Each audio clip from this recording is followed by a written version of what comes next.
हमारे खुदावन यीशु की अंजील मुक़द्दस लूका के मुताबिक उसका 7वां बाब 36 से 50 आयत तक। एक दिन फरीसियों में से किसी ने यीशु को दावत दी कि मेरे यहाँ खाना खा, और वो उस फरीसी के घर जाकर खाना खाने बैठा। और देखो, उस शहर में एक गुनाहगार औरत थी जो ये मालूम करके कि वो उस फरीसी के घर में खाना खाने बैठा है, संगे मरमर के इत्रदान में इत्र लाई और उसके पाँव के पास रोती हुई पीछे खड़ी होकर आंसुओं से उसके पाँव भिगोने लगी और अपने सर के बालों से पोंछकर उसके पाँव को मुकर्ररन चूमा और इत्र मला।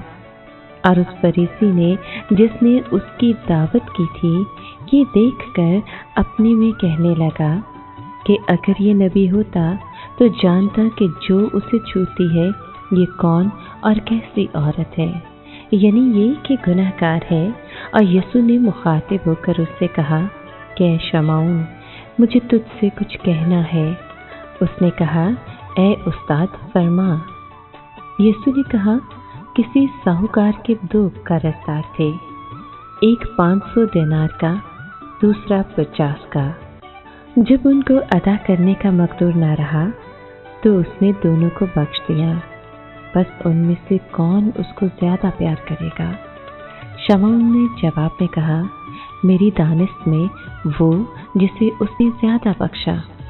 तब उसने उससे कहा, तूने ठीक फैसला किया है। और उस औरत की तरफ मुंह फेर कर उसने शमौन से कहा, क्या तू इस औरत को देखता है? मैं तेरे घर में आया, तूने पाँव के लिए पानी ना दिया, मगर इसने मेरे पाँव आंसुओं से भिगो दिया और अपने बालों से पोंछे।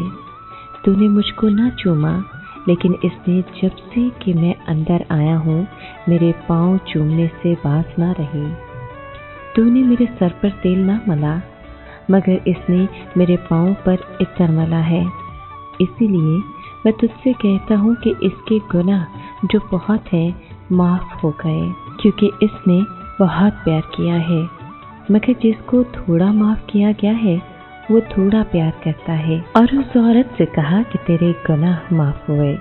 इस पर मेहमान अपने में कहने लगे कि ये कौन है जो गुनाह भी माफ़ करता है?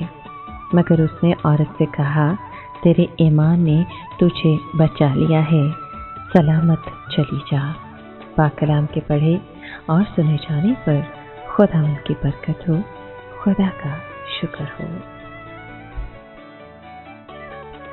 अजीज दोस्तों, शमौन के घर में यीशु के मदऊ किए जाने की खबर उस कस्बे के कोने कोने तक पहुंच गई, और हो सकता है कि मसीह के शायाना शान एहतराम न किए जाने की खबर भी फैल गई।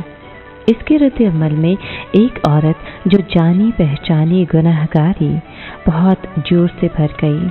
वो ऐसे अजीम नबी और उस्ताद के साथ इस तरह के हकारत भरे बर्ताव को बर्दाश्त न कर सकी, और उसने मसीह के लिए खातर मदारत की। उसने इस कमी की तलाफी करना चाहिए।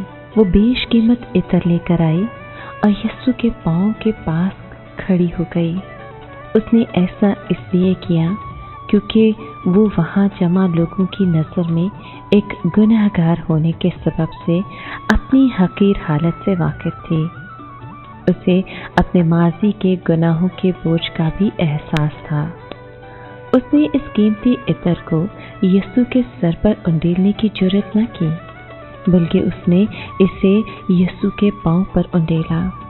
ग़ालिबन ये खातून भी थके मांदे और बोझ से दबे हुए उन लोगों में शामिल थी जिन्होंने चंद घंटे पेशतर मसीह की जानिब से बुलाए जाने की आवाज़ को सुना था।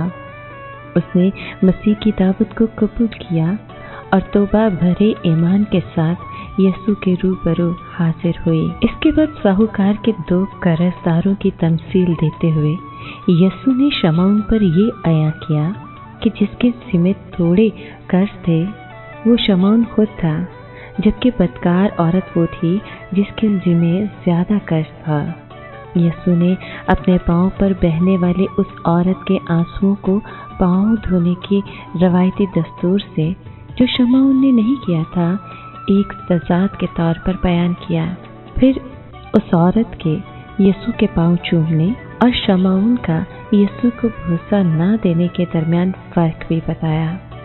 यीशु उस औरत के अपने पांव पर कीमती अतर डालने को सर पर तेल डालने से जो शमौन को करना चाहिए था, एक तजाद के तौर पर बयान किया। यीशु ने उस औरत के नेक अमल को गुनाहों की माफ़ी की दरख्वास्त के तौर पर लिया और उसे माफ़ी अता फरमाई। अपने गुनाहों की कसरत को महसूस करते हुए वो औरत अपने गुनाह माफ़ करने वाले की दिल से शुक्रगुजार हुई, जबकि शमौन ने अपने गुनाहों के असल भार को महसूस ही न किया, इसलिए उसमें शुक्रगुजारी पर मबनी मोहब्बत का एहसास न था और वो उस खातून के एहसासात को भी ना समझ सका। अजीज दोस्तों, आज भी फक्त यीशु ही वो निजात दहिंदा है जो गुनहगारों को माफ़ करता है और उसे राह हक की तरफ ला सकता है। आइए आज हम भी इस वाहिद निजात दहिंदा को पालें जो हकीकत में हमें बचा सकता है।